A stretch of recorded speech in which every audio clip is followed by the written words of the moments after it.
You know how some people just carry weight differently? Not the kind you see, the kind you feel when they walk into a room, the kind that makes conversations pause for half a second too long, the kind that sits in the air after they've already left. Minjun was that kind of heavy. Seoul at 2 a.m. is its own world.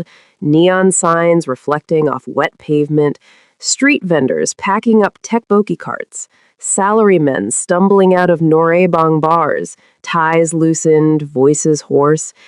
It's the hour when the city exhales, when people stop pretending. Minjun didn't pretend either. He sat in the back corner of a 24-hour convenience store on a Tuesday night, same spot he'd claimed for the past 3 weeks. Black coffee, no sugar, a pack of cigarettes he never opened, just turned over in his hands like a rosary. The fluorescent lights buzzed overhead, cheap, relentless, the kind of light that makes everything look a little sick. He liked it here because no one bothered him. The part-timer at the counter, some college kid with acne scars and dead eyes, had learned fast. You don't ask questions, you don't make small talk. You let the man in the expensive coat sit in the plastic chair by the instant ramen aisle, and you mind your business. Minjun wasn't old. 34, maybe 35, but he had the face of someone who'd stopped counting birthdays. Sharp jawline, dark eyes that didn't blink much, the kind of handsome that makes people uncomfortable because it comes with something else underneath, something that doesn't smile right. He had a scar, thin, pale, just above his left eyebrow. You wouldn't notice it unless you were looking, but if you were looking that close, you'd already made a mistake. Here's the thing about Minjun. People feared him. Not because he was loud, not because he threatened. He barely spoke, actually. But when he did, things happened. Businesses changed hands. People disappeared from neighborhoods. Debts got paid in ways that didn't involve money. He ran parts of Seoul most people didn't talk about. The kind of empire that doesn't have a name, doesn't have an office, just phones that rang at odd hours, just men in black cars who showed up when you didn't pay attention the first time. But tonight? Tonight he was just tired. He sipped his coffee. It was burnt. It was always burnt. He drank it anyway. The door chimed. Minjun didn't look up. He never did. You learn quick in his line of work. Eye contact is a contract, a challenge, an invitation. Better to stay invisible even when everyone knows exactly who you are. But then he heard her voice. "Excuse me, do you have any plasters? Band-aids?" English, accented, soft but firm, like she was used to asking for things she needed and not getting them. The part-timer mumbled something in broken English, pointed vaguely toward the back. Minju glanced up. She stood by the counter, pulling coins from a small fabric purse, counting them twice. Mid-20s, maybe, dark skin that caught the fluorescent light in a way that made it look warmer than it was. Her hair pulled back in a bun, a few curls escaping. Nursing scrubs, blue, wrinkled, with a name tag clipped crooked on her chest. Christiana. She wasn't Korean, that much was obvious. South African, maybe East African, somewhere far from here. Her hands shook a little as she counted the coins, not from cold, from exhaustion. Minjun watched her the way you watch something out of place, not suspicious, just aware. She bought the Band-Aids, a triangle kimbap, a small carton of banana milk. Then she sat down. Not near him, 3 tables over, but still, she sat. Most people didn't sit in convenience stores at 2 a.m. unless they had nowhere else to go. She peeled open the kimbap with care, like it mattered, like it wasn't just cheap rice and pickled radish. She ate slowly, deliberately, the kind of slow that comes from needing the food to last. Minjun looked away. None of his business. But then she opened the Band-Aids and tried to wrap one on her own heel, twisting her ankle awkwardly, wincing as she pressed the adhesive down. It didn't stick right. She tried again. failed. Her shoulders sagged. Minjun didn't move. He told himself he didn't care, but his jaw tightened. The part-timer's phone buzzed. The kid glanced at it, then slipped into the back room, probably to scroll TikTok for 10 minutes. And in that moment, the hum of the fridge, the distant sound of a taxi horn outside, the woman sighing as she gave up on the Band-Aid, something shifted. Minjun stood. He didn't think about it, didn't plan it, just moved. He walked past her table, grabbed a small bottle of antiseptic spray from the shelf, and set it down for her, without a word. She looked up, startled.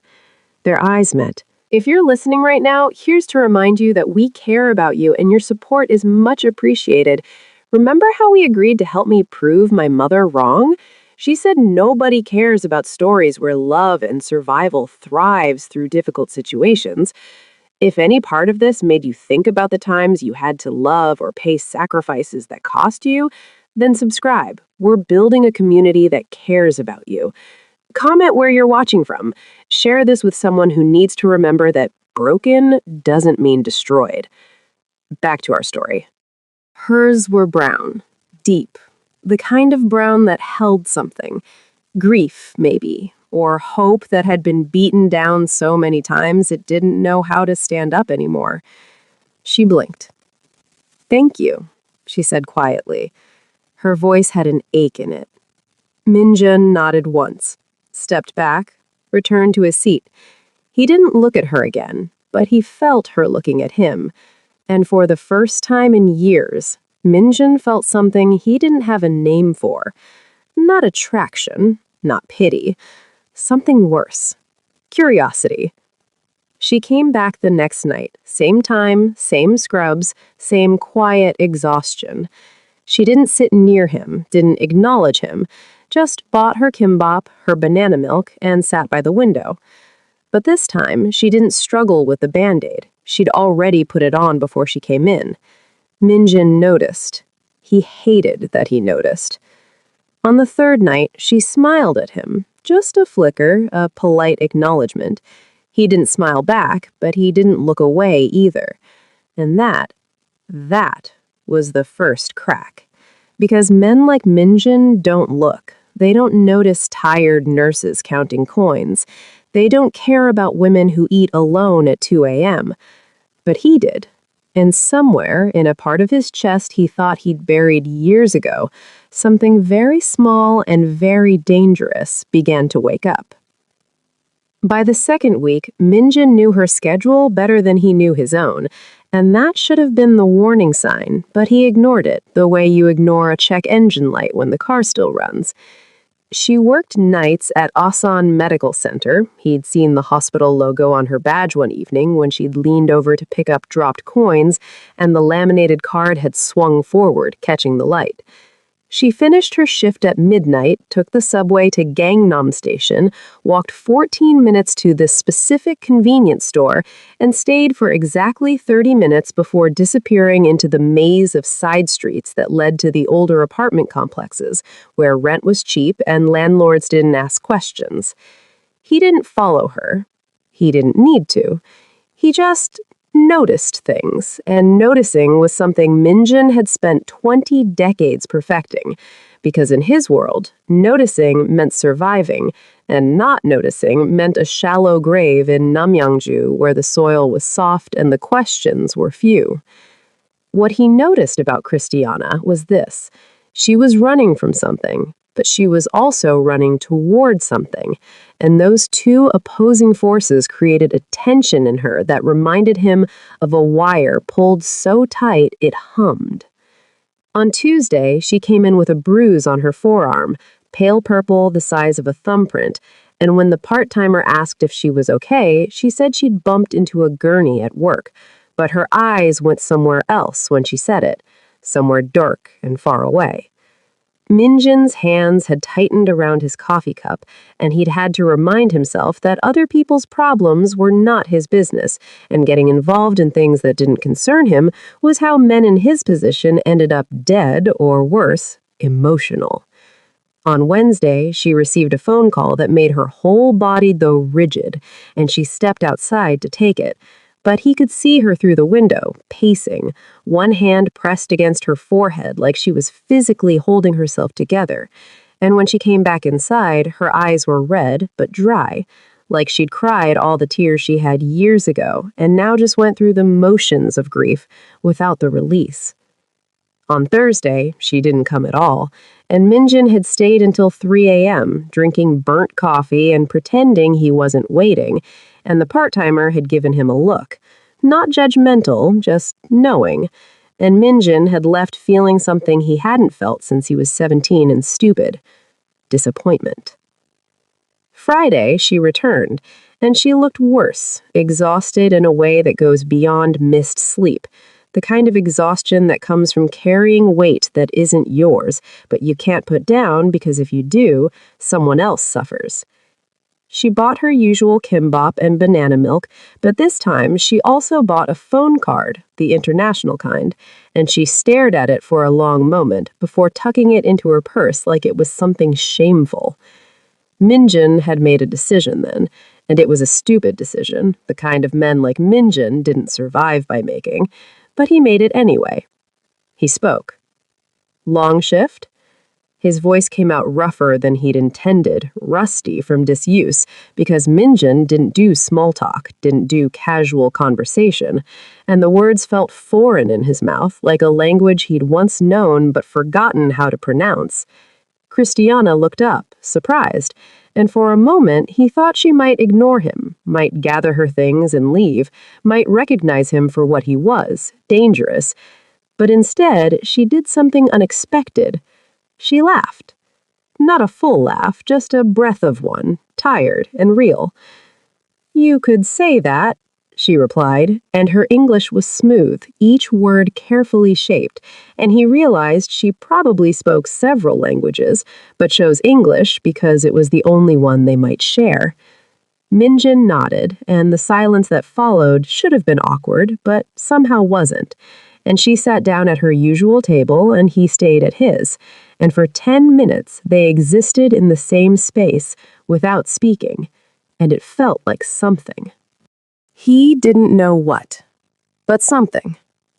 The next night, Saturday, she came in earlier, 11:47 p.m., and her scrubs were different, green instead of blue, and there was a coffee stain on the hem that she kept trying to rub out with her thumb, a nervous habit that told him she cared about appearances even when she was falling apart.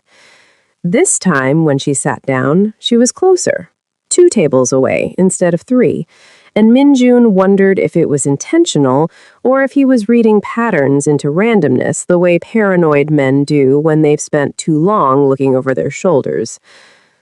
"Do you ever sleep?" she asked, and her tone was light, but her eyes were serious, and he realized she'd been noticing him too, tracking his presence the way he'd been tracking hers, and that realization did something to his chest. Something warm and uncomfortable. "Not much," he said, which was true, and also a lie, because he slept fine most nights, but lately he'd been coming here instead, trading rest for routine, and he didn't want to examine why. "Me neither," she said, and she smiled, but it didn't reach her eyes, and he saw the exhaustion there, the kind that lived in bone marrow and didn't leave even when you rested.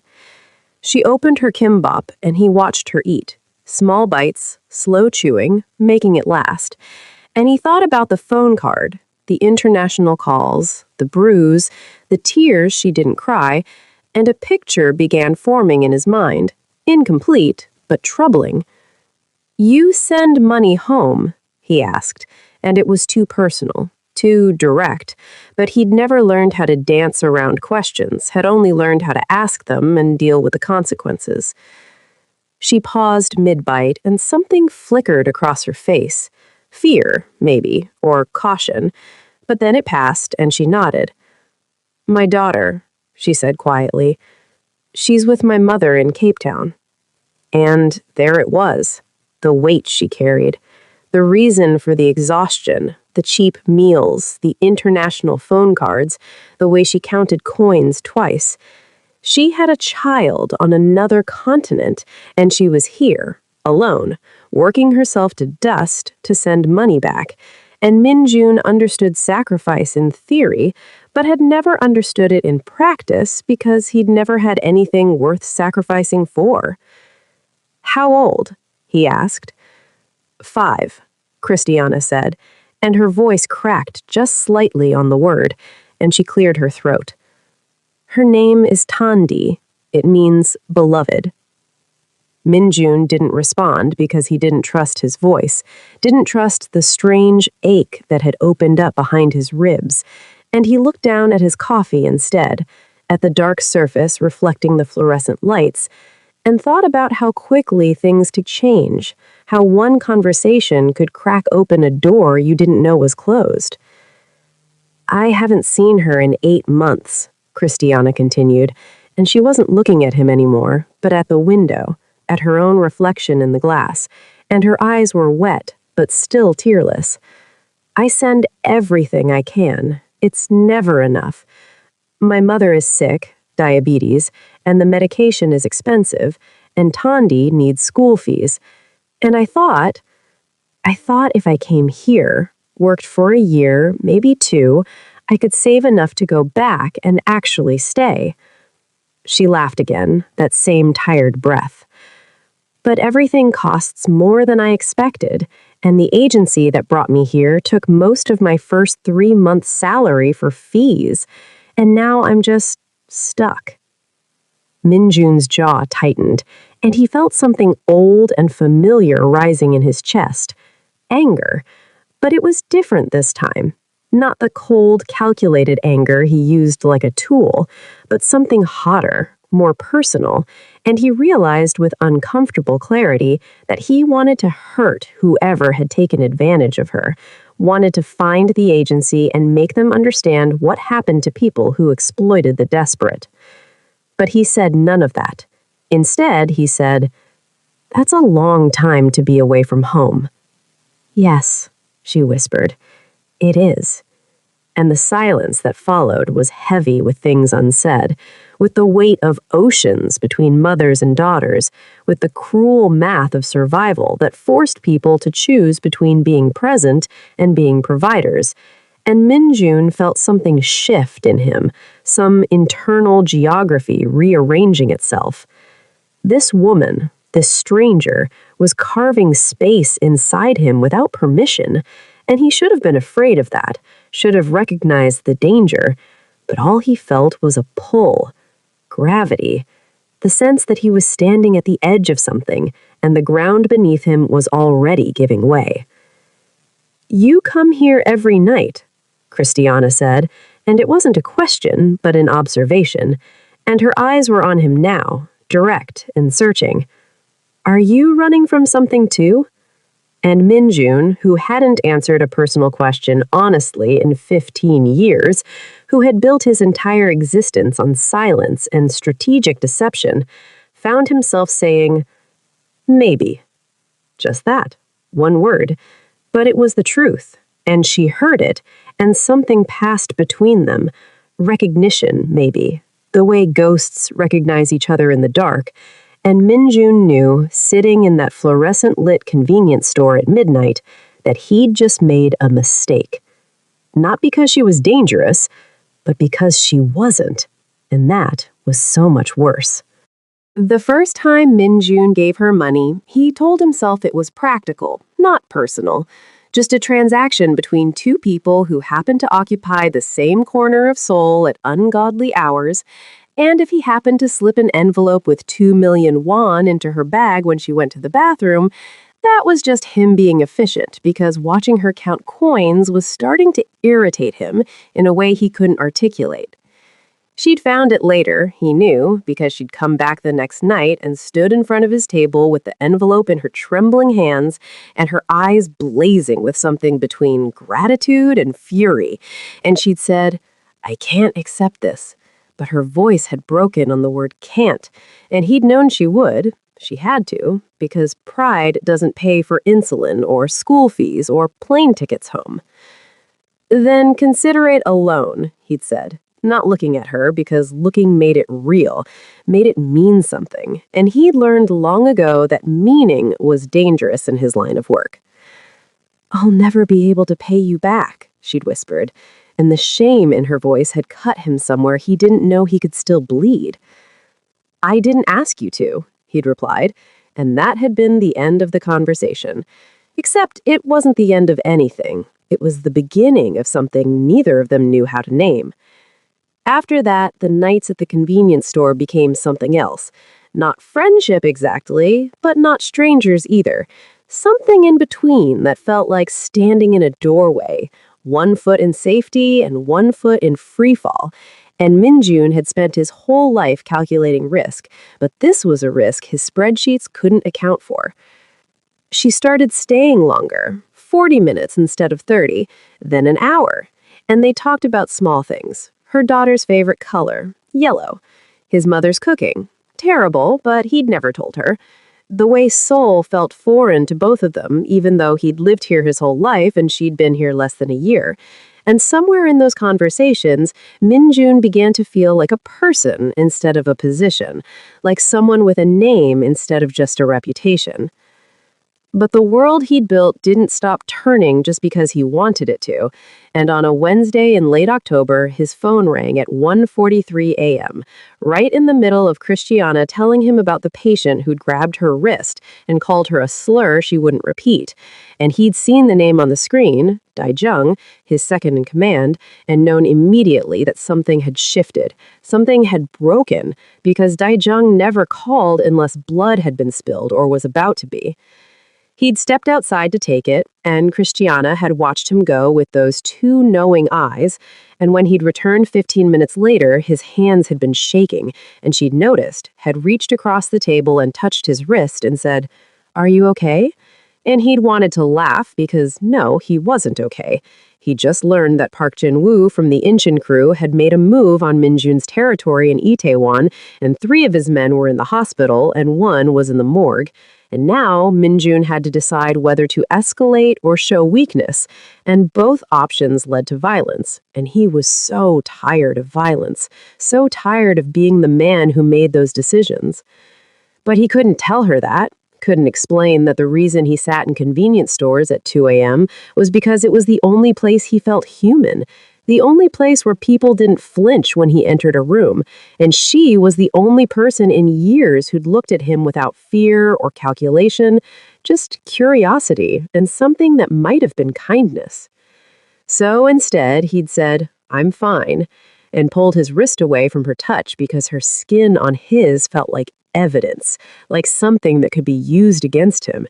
And he'd seen the hurt flash across her face before she'd hidden it, had watched her gather her things and leave earlier than usual, and he'd sat alone in the fluorescent light, hating himself in languages he didn't know he spoke. The retaliation happened 3 days later. Quick, surgical, the kind of operation Minjun had orchestrated 100 times before, and Jinwoo's second in command ended up at the bottom of the Han River wearing concrete shoes like this was a bad movie, except it wasn't a movie. It was Minjun's life, and the weight of it was starting to feel unbearable. Christiana stopped coming to the convenience store, and Minjun told himself it was better this way, cleaner, safer for both of them. But on the 5th night of her absence, he'd found himself standing outside Asan Medical Center at shift change, watching the nurses stream out in their scrubs, searching for her face in the crowd like a teenager with a crush. And when he'd finally spotted her, his chest had done something painful and necessary, like a bone setting after a break. She'd found him too, had stopped walking, and the look on her face had been complicated.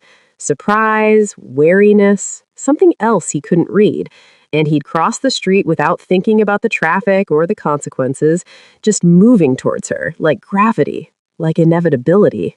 "You disappeared," he'd said, and it came out wrong, almost accusatory, when what he'd meant was, "I missed you," but he didn't know how to say things like that, didn't have the vocabulary for tenderness. "I thought it was better," she'd replied, and her voice had been careful, measured, the way you speak to something wild that might bolt or bite. You seemed troubled, and I don't want to be someone's problem. You're not a problem, he'd said, too quickly, too honest, and he'd seen her eyes widen slightly because honesty from him was rare, was valuable, was dangerous. Then what am I? She'd asked. And it wasn't rhetorical, it was real, and Minjun had realized he was standing at a crossroads that had nothing to do with territory or power or revenge, and everything to do with whether he was brave enough to be something other than what he'd always been. I don't know, he'd admitted, and it was the most honest thing he'd said in years, but I'd like to find out. She'd studied his face for a long moment, and had let her see whatever she needed to see, the scar above his eyebrow, the exhaustion in his eyes, the way his jaw was perpetually tight from grinding his teeth in his sleep, all the small violences he carried in his body. And finally, she'd nodded, just once, and said, "Okay." And it was such a small word, but it felt enormous, felt like a door opening onto something he'd thought was closed forever. They'd started meeting outside the convenience store after that, late-night walks along the Cheonggye-chun stream, quiet dinners at 24-hour restaurants where nobody asked questions, moments stolen from their respective lives that felt both sacred and illicit. And Minjun had begun to understand what it meant to be known, truly known, by another person, and it terrified him, because everything he'd ever loved had been taken or destroyed, and Christiana was starting to feel dangerously close to love.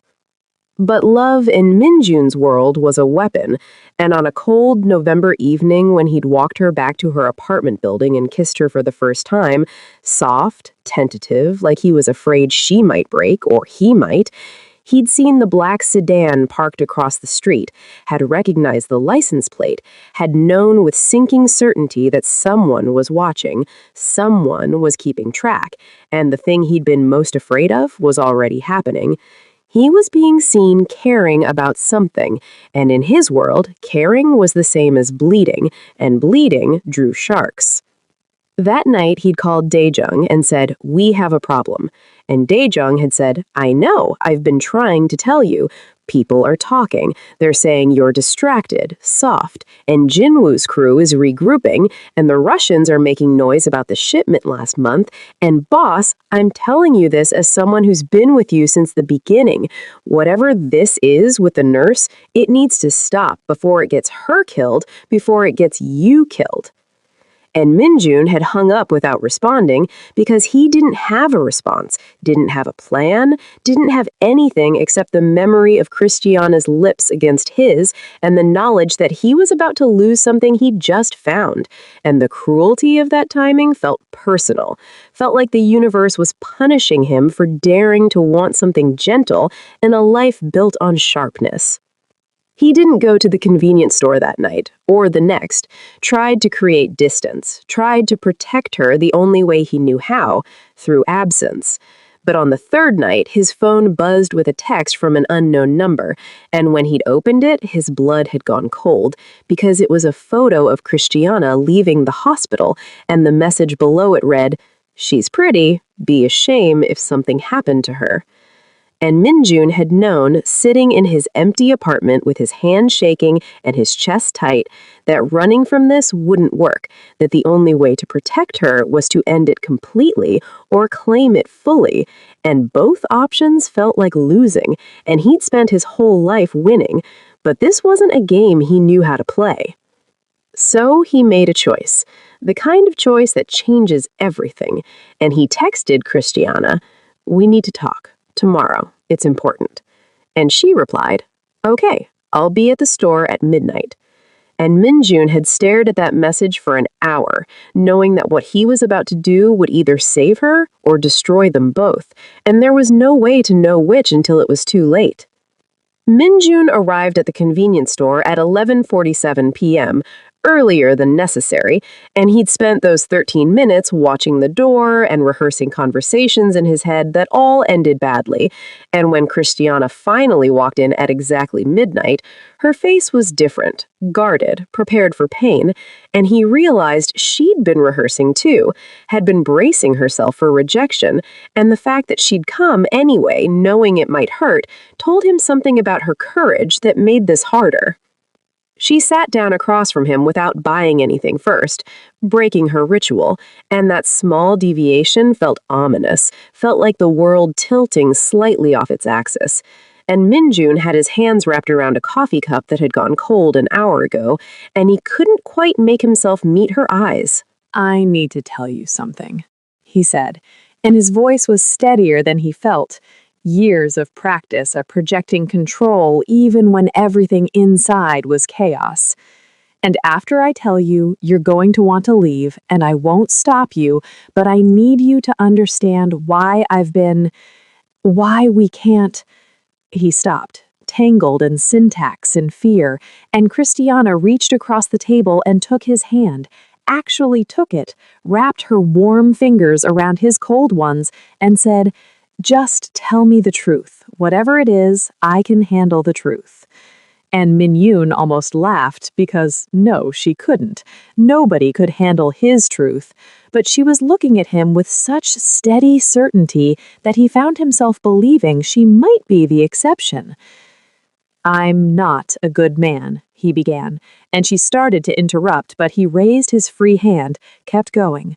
"I don't mean that in the abstract way people say it when they've made mistakes or hurt feelings. I mean it literally.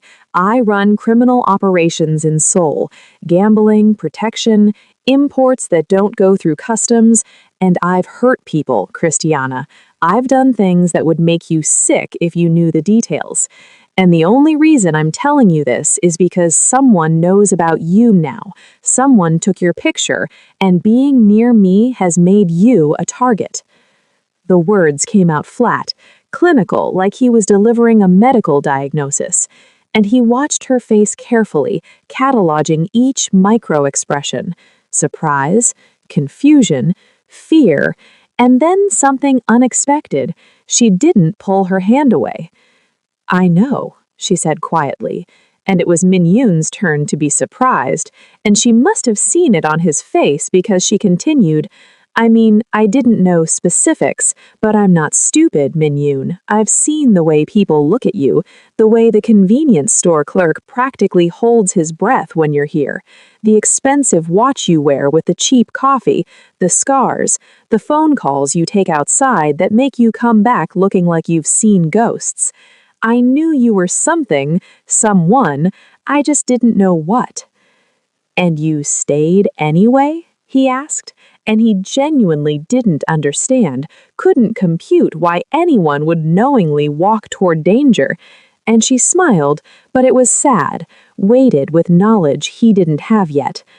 "We all have things we're running from," she said, and there was something in her tone that made the hair on his neck stand up, some hint that this conversation was about to become more complicated than he'd planned. "And sometimes the dangerous thing feels safer than the safe thing. Do you understand what I'm saying?"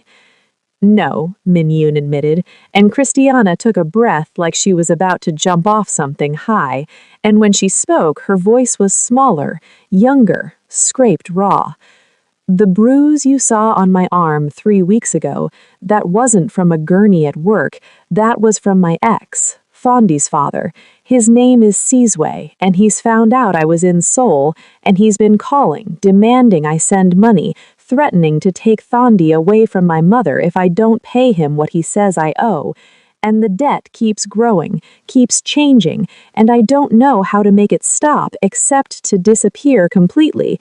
But I can't disappear because my daughter needs me, needs the money I send, and I'm trapped in this loop of trying to save her by staying away, which is killing me, which is maybe what he wants. I don't know anymore." The words tumbled out like they'd been dammed up for months, and Minyoon felt them hit him in waves, her own danger, her own secrets, the realization that she'd been carrying threats just as heavy as his. And suddenly the dynamic shifted, tilted, became something more equal and more complicated. Because he'd come here to push her away for her protection, and she'd just revealed she'd been protecting herself all along, or trying to. How much does he want? Min-yoon asked, and it was the wrong question but the only one his brain could formulate, his default setting of solving problems with money or force. And Christiana laughed, bitter. Last week it was $5,000, this week it's $8,000, next week it'll be 10. It's not about the amount, it's about control. It's about making sure I never get free. And I thought, she stopped, swallowed hard. I thought I'd come here, put an ocean between us, he'd forget about me. But men like Sizwe don't forget. They just find new ways to hurt you from a distance. Men like Sizwe, Min-yoon repeated slowly, and something cold was forming in his chest, something calculated and familiar. Do they make threats they can't make through on, or is your mother actually in danger? Christiana's eyes went wet, and she pulled her hand back, wrapped both arms around herself like she was suddenly cold, and nodded. He showed up at her house last month, told her he had rights as Thondi's father, said if I didn't start sending more money he'd take custody, and in South Africa, in the courts there, he might actually win, because I'm not there, because I abandoned them, that's what his lawyer would say, and my mother can't fight him, she's too sick, too tired, and Thondi is 5 years old and doesn't understand why her mother left. And I'm here in Seoul counting coins for kimbap while my baby girl thinks I don't love her enough to stay. She was crying now, quiet tears that tracked down her face and dripped onto the plastic table. And Min-jun felt something break open inside him, some compartment he'd kept sealed for self-preservation, and he understood with painful clarity that this woman had looked at his darkness and chosen to sit beside it because she had her own darkness and thought maybe together they could make something less lonely, less heavy. And he'd been so focused on protecting her from his world, he hadn't considered she might need protecting from her own. I can make this go away, he said, and his voice had changed, had gone flat and cold, the tone he used when making decisions that involved blood and consequences. One phone call to the right people in Johannesburg and Sizwe stops being a problem permanently, and your daughter is safe, your mother is safe, you're safe.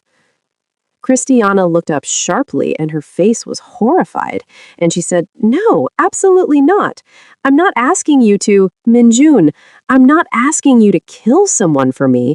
That's not why I told you. I just wanted you to understand that I know what it means to be trapped by violence, to have the people you love used as leverage. And I'm not judging you for what you do because I'm not in a position to judge anyone." "Then what are you asking for?" Min-jun demanded, and he was frustrated because he knew how to solve problems with force, with money, with fear. But she was asking for something he didn't know how to give: understanding without action, witness without intervention. And it felt impossible, felt like watching someone drown and being told not to jump in. "I'm asking you to let me choose," she said, and her voice was steady again, stronger. "I'm asking you to stop trying to protect me by pushing me away, because I've been pushed away my whole life, by my father who left when I was 6, by Sizwe who only wanted me when I was useful, by circumstances that forced me to choose between being a mother and being a provider. And I'm tired of people making decisions about what's best for me without asking what I actually want." "And what do you want?" Min-jun asked, and he was genuinely asking, not rhetorically, because her answer would determine everything that came next. "I want to be seen," Christiana whispered, and it was such a simple request, but it landed like a bomb. I want someone to know all of me. The parts that are afraid, the parts that are broken, the parts that had to leave their daughter behind and live with that guilt every single day, and not run away, not try to fix it, just stay. Minjun looked at her, really looked, and saw a woman who'd crossed an ocean to save a child she couldn't hold, who'd worked herself to exhaustion to send money to people who depended on her, who'd let herself care about a criminal in a convenience store because maybe his brokenness matched hers. And he thought about all the ways he'd failed people in his life, all the relationships he'd burned or buried to maintain power. And he wondered if he was capable of being what she needed, or if he'd just end up being another man who hurt her in the name of protection.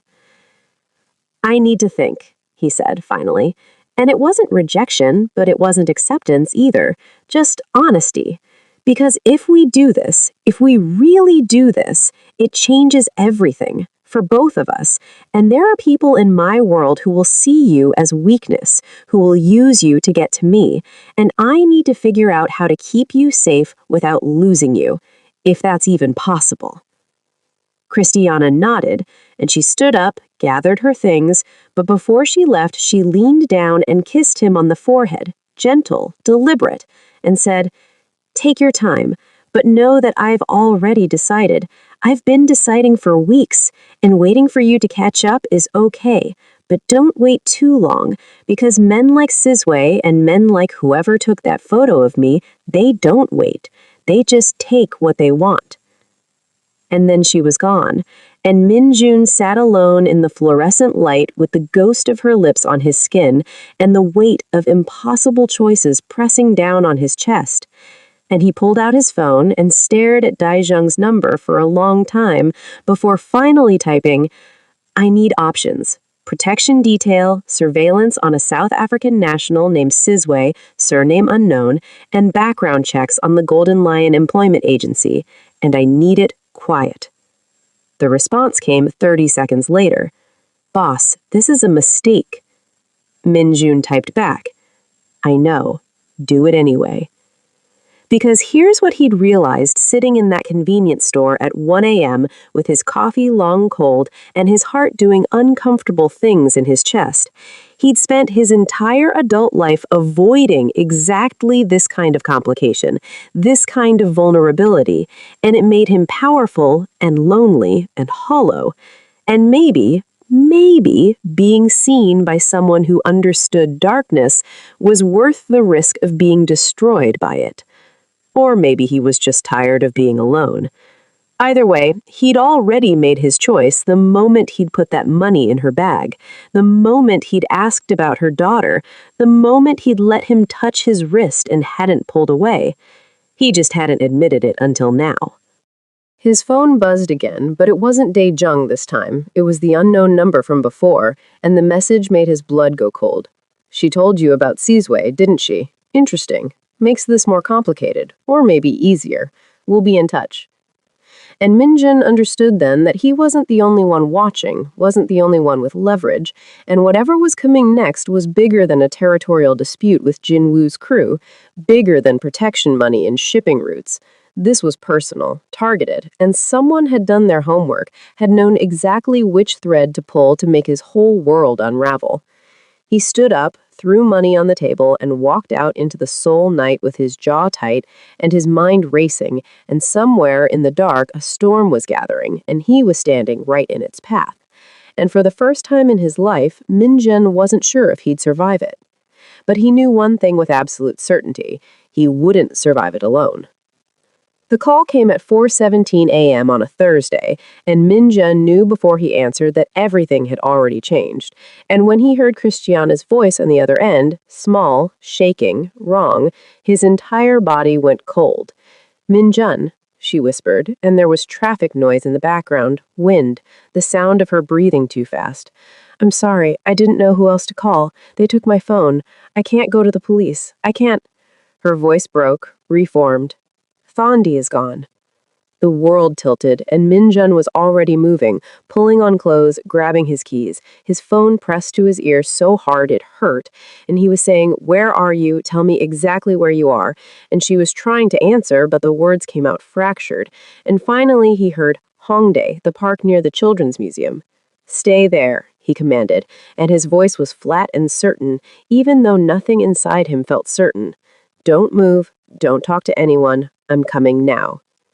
He found her 23 minutes later hunched on a park bench with her arms wrapped around herself and her scrubs torn at the shoulder, and when she saw him, she stumbled toward him and he caught her, actually caught her like a body falling, and she pressed her face into his chest and said things he couldn't understand, Korean and English and what might have been Hosa all mixed together, and he just held her and let her shake. Eventually, the words started making sense, started forming a narrative, and Minjun pieced it together while his blood turned to ice, and his mind cataloged names and targets and all the ways he was going to dismantle whoever had done this. Sizwe had taken Thondi from Christiana's mother with legal papers and police who didn't ask enough questions, had brought her to Seoul, had sent Christiana a video of the child crying, and when Christiana went to the hotel address they'd given her, Sizwe wasn't alone. There were two Korean men who knew Minjun's name, who said Thondi would be returned when Minjun paid 15 million won, who grabbed Christiana's shoulder when she said she wouldn't ask him to pay, who told her she was merchandise and Minjun was the buyer. "I ran," Christiana said, hollow, "because I'm not the prize, she is. She's the leverage, and I don't know what to do. I can't think." "Stop," Minjun said, pulling back to look at her face. "Breathe. Look at me. We're going to get her back, I promise you." "You can't promise that," Christiana whispered, and there was something broken in her voice. "They could hurt her." "They won't," Minjun interrupted, and his certainty was absolute because he understood the game being played, understood that Thondi was worth alive than dead. But even as he thought it, he knew he was gambling with someone else's daughter, and if he was wrong, he couldn't be wrong. "I need to make calls," he said, already pulling out his phone, "and you need to come with me. You're not safe here, you're not safe anywhere until this is finished." "I don't want you to kill anyone," Christiana said suddenly, urgently, grabbing his wrist. "Minjun, please, I don't want Thondi to get her mother back only to lose you to prison or worse. There has to be another way." And Minjun looked at this exhausted, terrified, brave woman who was asking a criminal to show mercy to the people who'd kidnapped her child, and he felt something crack inside him, some hardness he had maintained for years. "I'll pay them," he said finally, and it physically hurt to say it, hurt his pride, his reputation, everything he'd built on never showing weakness. "I'll pay the money, we'll arrange an exchange, and if they keep their word, if they give her back unharmed, then no one has to die." "And if they don't keep their word?" asked Christiana, already knowing the answer. "Then I become what I've always been," Minjun said quietly, "and you decide whether you can live with that." The exchange was set for Friday night, 31 hours away, and Minjun spent that time preparing for the official exchange and preparing for it to go wrong, because deals made under duress rarely ended cleanly. Dae-jung argued that paying made Minjun look weak, that Jin-woo's crew would smell blood and escalate, but Minjun had overruled him, had looked at Christiana sleeping on his couch, the first time anyone had slept in his apartment besides him in 5 years, and thought, "Let me be weak, just this once. Let me choose something soft over something sharp." The warehouse in Incheon was neutral territory, abandoned enough for privacy, and Minjun arrived with Dae-jung carrying 15 million won in cash, and Christiana was in a car 2 blocks away with instructions to drive to the police if she didn't hear from him within the hour. Jinwoo's men arrived 10 minutes late, 4 of them, including Sizwe, who held Thondi's hand, this tiny girl with braided hair and Christiana's eyes, confused and scared and too young to understand the adult nightmare she'd been pulled into. "The money first," Kang said, a mid-level enforcer Minjun recognized, and Minjun set the briefcase down, opened it, showed the cash. "Count it if you want," Minjun said. It's all there. During the count, Minjun watched Thondi, watched her looking at the door like she was hoping her mother would appear, and he thought about all the children who'd suffered because of decisions men like him made, and he felt the weight of it, really felt it, in a way he'd been avoiding for years. It's good, the counter confirmed, and Kang smiled, and Minjun knew in his bones, that they weren't going to honor the deal, that this had always been about humiliation, and he was already moving when Kang reached for his gun, already shouting, "Down!" already calculating how to get to Thondi before the bullets started. The shot went wild, and then everything was chaos, and Minjun was running toward Thondi while Daejung returned fire, and Sizwe was pulling the girl backward, using her as a shield, and Minjun tackled him low and hard, heard the man's head crack against concrete, and then Thondi was in his arms, and he was rolling behind pallets while bullets pinged off metal. It lasted 90 seconds, and when it was over, 2 of Jinwoo's men were down, and Kang was running, and Sizwe was unconscious and bleeding, and Minjun was crouched behind pallets with a 5-year-old crying in his arms, and he didn't know what to say, so he just held her and repeated, "It's okay, your mom is coming, your mom is coming," like a prayer. Christiana arrived before the police, and when she saw Thondi, she made a sound beyond words, and she was running and crying and taking her daughter from him, and Thondi was saying, "Mama, Mama," and clutching at her, and Minjun stood there with blood on his shirt, watching them, and Daejung said quietly, "We need to go, now." But Minjun didn't move, and Christiana looked up at him with tears streaming and said, "Thank you." And Minjun nodded once and turned to leave, because staying meant questions he couldn't answer. "Wait," Christiana called, standing with Thondi wrapped around her. "Where are you going?" "Away," Minjun said. "They'll come for me after this, and being near me now is—" "I don't care," Christiana interrupted, fierce, certain. "I don't care what it means. You just saved my daughter's life. You could have walked away and you didn't, and I'm not losing you now, not when I just found someone who stayed." And Minjun felt it then, the transformation, the irreversible shift, because he'd spent 34 years building walls, and this woman had walked through them like they were paper, and he had a choice now, between safety and connection, between survival and living. "I can't promise this ends well," he said quietly. "I'm not asking you to," Christiana replied.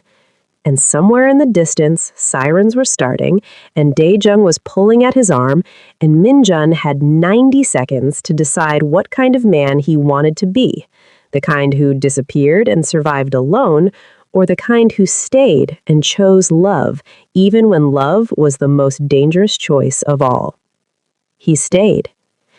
6 months later, Minjun stood in a garden that didn't exist before, and he was planting tomatoes with hands that used to break bones, and the absurdity of it wasn't lost on him, but he stopped questioning absurdity around the time Thondi started calling him Uncle Jun and climbing onto his shoulders like he was safe, like he was home. It was different now. Christiana's nursing textbooks on the coffee table, Thandi's drawings magneted to the refrigerator, the smell of something cooking that wasn't instant ramen, sounds of life where there used to be only silence. And some mornings Minjun woke up and didn't recognize his own life, couldn't reconcile the man who'd put 2 bullets in Kang's men with the man who now read bedtime stories about talking animals and made funny voices that made a 5-year-old giggle. He'd stepped back from operations. Not completely. You don't just leave his world, you renegotiate your place in it. But enough that Daejung ran most things now. Enough that Minjun's phone didn't ring at 3 a.m. with problems that required violence to solve, and Jinwoo's crew had dissolved after their failed play, scattered to other cities or other industries, and the territory was quiet in a way that felt temporary, like weather before a storm. Some nights he still couldn't sleep, still saw Sizway's head cracking against concrete, still heard the sound Thandie had made when the gunfire started. And Christiana would find him on the balcony at 2 a.m., and she wouldn't ask questions, would just stand beside him in the dark, and her presence was enough, was everything, was the only thing keeping him tethered to this new version of himself that felt both real and impossibly fragile. "You're thinking too loud," Christiana said now, coming out to the garden with iced tea, and Thandie was at her hip, always at her hip, making up for 8 months of separation by refusing to be more than 3 feet away from her mother. "Just thinking," Mingyan replied, and he took the tea, and their fingers brushed. And even after 6 months, that small touch still did something to his chest, still felt like proof that this was real, that he hadn't imagined tenderness back into his life. "About?" she asked, sitting on the garden bench he'd built last month, pulling Thandie onto her lap. "Whether I deserve this," he said honestly, because they'd agreed early on, no lies, no pretending, just brutal honesty even when it hurt. And Christiana's face softened, but she didn't rush to reassure him, didn't offer empty comfort. "I don't know if deserve is the right word," she said slowly, thoughtfully. "I think maybe we both just needed it, and sometimes need is enough. Sometimes surviving means accepting good things, even when you're not sure you've earned them." Thandie wiggled free and ran to Minjun, grabbed his hand with her small, sticky one, and said, "Uncle John, can we plant the yellow flowers now?" And he looked down at this child who'd been through trauma but was somehow resilient, somehow still believed the world could be gentle. And he nodded and let her lead him to the corner of the garden they'd designated for marigolds. He didn't know if he was good for them, didn't know if proximity to him would eventually bring the violence he'd tried to leave behind, didn't know if men like him got to keep soft things, or if soft things were just borrowed, temporary, destined to be taken back by a world that didn't forgive his kind of history. But he was trying to be the man Thandie thought he was, trying to be worthy of the way Christiana looked at him, not with fear or calculation, but with something that might have been love, though neither of them had said the word yet, as if saying it might break the spell.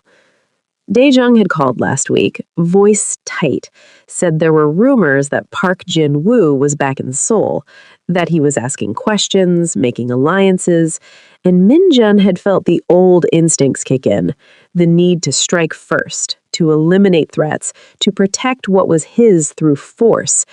But then Thandie had shouted, "Uncle John, come look at my homework," and he'd put the phone down and chosen her over strategy, chosen presence over preparation. And maybe that made him weak, maybe that would cost him everything, but he'd made his choice. That night, after Thandie was asleep and Christiana was reading in bed, Minjun stood in the doorway of his own life and looked at what he'd built.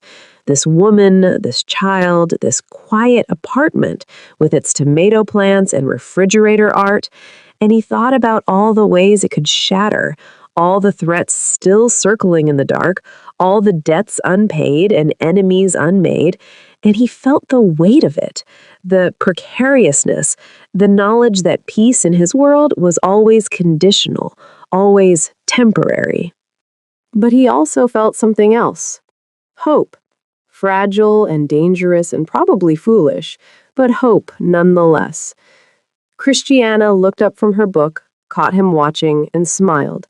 Small, private, real, and patted the bed beside her, and Minjun crossed the room and lay down next to her, and she rested her head on his chest, and for a moment everything was quiet. Everything was still. Everything was exactly as it should be. "Do you think it'll last?" she whispered into the dark. "I don't know," Minjun said, and it was the truth. "But I'll fight for it if I have to." "I know you will," she said, and there was sadness in her voice, acceptance of who he was and what that meant. "Just promise me you'll fight smart, not just hard." I promise, he said. And he meant it, even though he wasn't sure he knew the difference anymore. Outside, Seoul hummed with its endless night noise, and somewhere in that noise, threats were forming, consequences were gathering, the past was coming to collect what it was owed. But in this moment, in this bed, with this woman breathing softly against him, and this child sleeping safely down the hall, Min Jun let himself believe that maybe, he'd found something worth more than survival. Something worth becoming someone new for. Even if that someone was still learning how to be gentle, even if the world wouldn't let him keep it. Even if the story wasn't finished, just paused, waiting to see if love could hold against everything he'd been and everything that was coming. He closed his eyes, and for the first time in years, he didn't dream of violence. He dreamed of gardens.